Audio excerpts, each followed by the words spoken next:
No, I'm not going to paint the car. So I like building Ratty Novas. People always ask me, hey, you're going to paint it? What color are you going to paint it? You've almost done. All you got left to do is paint it. I'm not going to paint the car. All right, now, nothing wrong with painting the car. Nothing at all. You've got Ratty cars and then you've got restored cars or Rest-A-Mod, whatever you want to call it. I'm going to talk about why you might want to do a Ratty car instead of a restored car. Now, a lot of people do these Ratty builds, and the biggest reason for most people is simply money. It costs a lot of money to build a car, and that's before you get to paint and body. I've already got over $7,000 in this budget Nova, and I really haven't done anything as far as body work. I only changed what I had to change to make this thing either safe or functional. Like the dash panel, I had to do that to get a windshield to stay in it. The floor pans, well, I had to do those to keep my feet from dragging out. And the taillight panel, that could have been probably saved, but the trunk wasn't going to be able to seal, so it was necessary too. So a lot of this stuff I did on this car was necessary. Everything else has been some type of mechanical electrical thing, and all of that stuff has cost over $7,000. So adding in a full paint and body job just is not in the budget. And if it was, the amount of money you'd spend doing that to a car in this condition would probably be in the $15,000 to $20,000 range. And then when you're done, you've got $35,000 in a car or nearabouts it that's probably worth $30,000.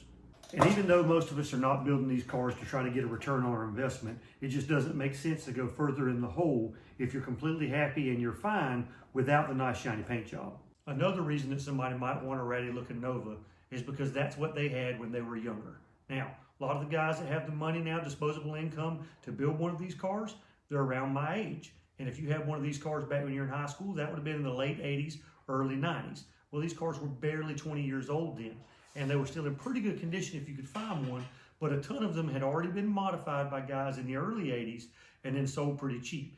Wheels and tires, stuff like that, stereo systems and headers, exhausts, they weren't stock anymore. You could still find them, but most of the ones you found had been beat up a little bit, had been beat on and hot rodded. And if you found one with original paint on it, that's great, but most of it was still modified. And if you didn't have one with original paint or it had a bunch of rust on it, you could just primer it or you drove it around like it was and it was ratty. And these kind of cars remind you of your first project that you had when you were younger. And if you have a car like this, driving around is a lot less stressful. If you got a car with $1 million paint job on it, it can be pretty stressful worrying about somebody running into it, dinging it in the parking lot, walking up against it, scratching it, all that stupid stuff.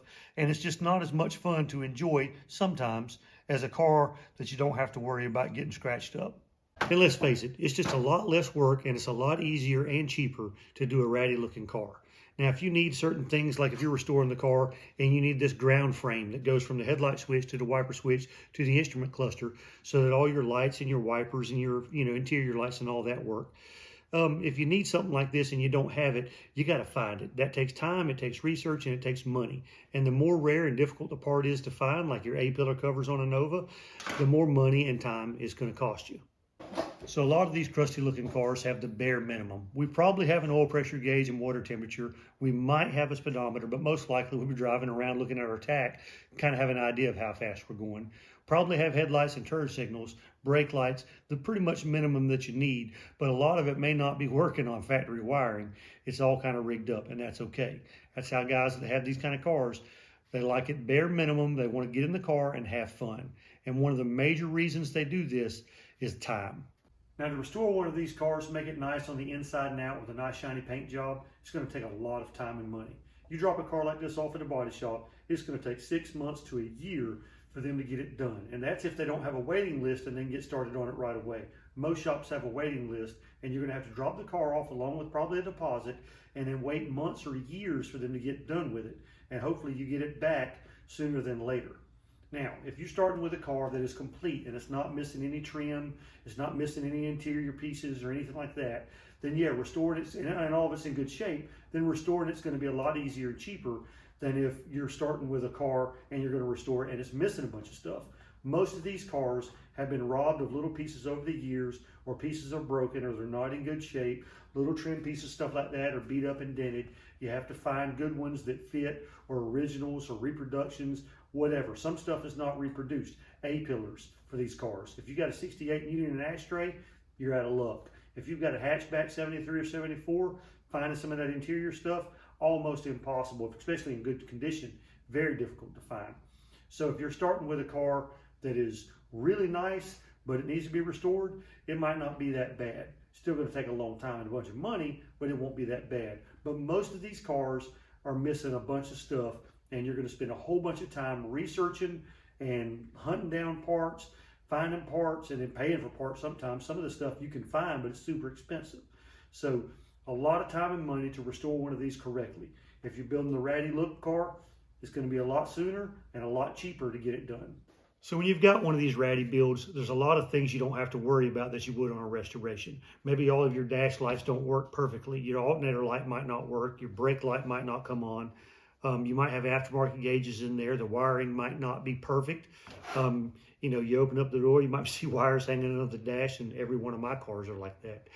But a lot of trim and stuff might not be all perfect or, in the right spot or missing. As long as you've got all the big stuff, you got your headlight cover, your eyebrows, your bezels, and your bumpers and stuff are on there, but some of the little stuff might be missing. There's a lot less to worry about when you're throwing a car together and just trying to get it running and enjoy the car instead of waiting and waiting and waiting for all the right parts to be found, paid for, and restored or painted or put together and all that stuff.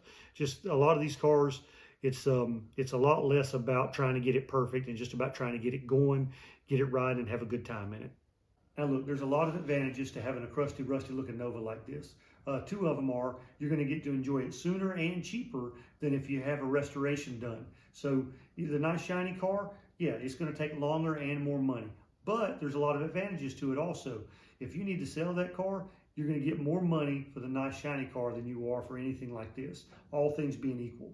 Now, if you got a lot of time and you've got the talent to build one nice yourself, then yeah, go ahead, restore it yourself. Put the time, the money, and the talent into it. Have a nice shiny car, and you're going to save some money, or maybe a lot of money, over paying someone to do some of that nice restoration work. But if you have less time or less talent or less money, build you a Ratty looking Nova. Maybe primer it, make it all one color. Put a cheap paint job on it that you did yourself, and just be good enough instead of perfect. And you'll probably be a lot happier getting the car, driving it, enjoying it, instead of watching it sit in a body shop prison or sit in your shop or losing interest on it and parting it out and selling it, because that happens to a lot of cars. But for now, I'm going to keep building them crusty. I will build a nice car. I will have a paint job video and stuff coming up, but for now, we're going to keep on with the crusty, ratty looking Novas, and we'll see you guys next video. Don't forget to like, subscribe, and share. Now, I've almost done with this budget Nova. I've got the 4-door to 2-door conversion. I'll be back on that soon, plus another budget project I'm going to work on. Going to have a lot of stuff coming up. So we'll see you then.